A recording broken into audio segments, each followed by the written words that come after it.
लक्ष्मी का अपने घर में पूरा दबदबा था। हिटलर की तरह वो सारा काम अपने पति और बेटे से करवाती। धीरे धीरे उसके पति की तबीयत खराब रहने लगी।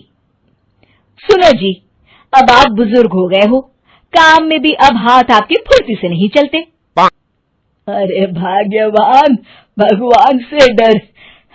तुझसे मैंने शादी अपने इकलौते बेटे के अच्छे पालन पोषण के लिए की थी, लेकिन तूने तो उसका बेड़ा गर्क कर दिया। मैंने क्या किया? पढ़ाया लिखाया, अब नौकरी नहीं लग रही तो मैं कैसे जिम्मेदार हो गई?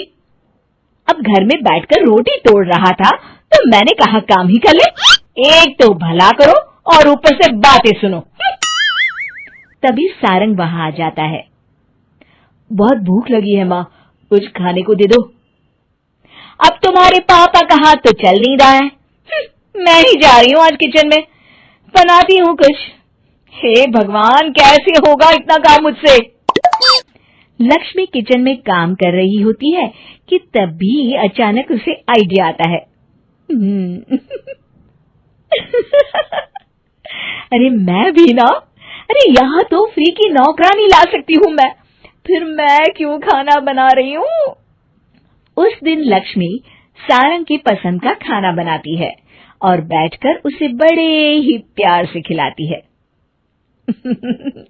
खा ले बेटा, खा ले, पेट भर के खा ले। अरे रुक, मैं तेरे लिए ना गर्मा गर्म रोटियां लाती हूँ। सारंग और उसके पिता एक दूसरे की ओर बड़े ही हैरानी से देखते हैं। बेटा सारंग, जरूर दाल में कुछ काला है, वरना ये औरत तो हमें बासी खाना भी सुकून से ना खाने दे। सुनील की बात लक्ष्मी सुन लेती है और जोर जोर से चिल्लाने लगती है। अरे हाँ, भलाई का तो जमाना ही नहीं रहा। एक तो आग में खुद को जलाकर तुम लोगों के लिए खाना बना रही हूँ और ऊपर से तुम्हें दाल काली लग रही है। अरे माँ, पिताजी का ये मतलब नहीं था, तुम बुरा मत मानो। अरे हाँ बेटा, तू कहता है तो मान लेती हूँ।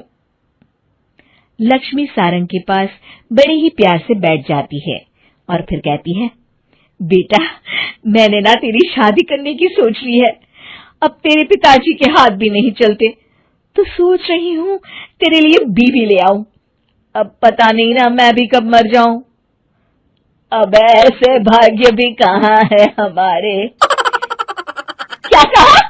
अरे हाँ, तुम तो चाहते ही हो कि मैं मर जाऊं, लेकिन मैं अपनी प्यारी बहू का चेहरा देखे बिना नहीं मरूंगी। हाँ माँ, शादी तो मैं कर लूं, लेकिन मैं नौकरी नहीं करता, फिर कोई क्यों देगा मुझे अपनी बेटी? अरे क्यों नहीं देगा बेटी?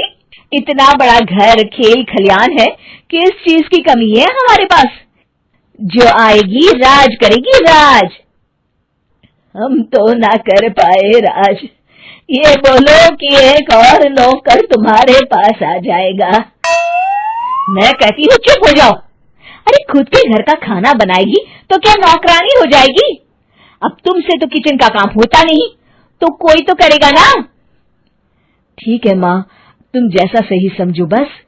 अब मेरी एक शर्त है, लड़की जो भी हो वो दिखने में कैसी भी हो या कहीं की भी हो, बस पढ़ी लिखी होनी चाहिए। अरे हाँ, ला देंगे पढ़ी लिखी बेटा, मैंने कौन सा काम करवाना है उससे। हाँ। और फिर एक दिन पास के गांव की ही रति से सारंग की शादी हो जाती है। रति दिखने में बहुत ही सुंदर थी, साथ ही साथ काफी पढ़ी लिखी थी। रति को लक्ष्मी के सौतेले होने की बात पता नहीं थी।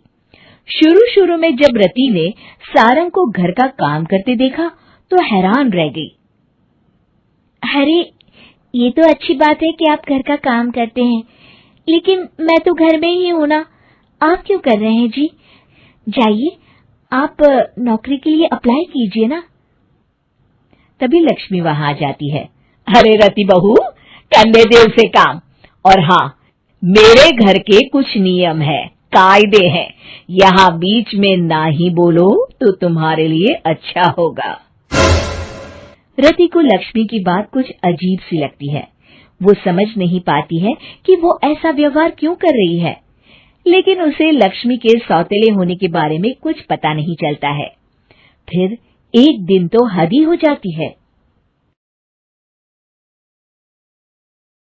उम्मीद है कि आपको हमारी ये कहानी पसंद आई होगी।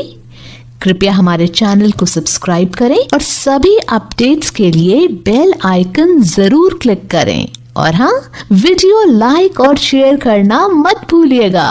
Bye bye.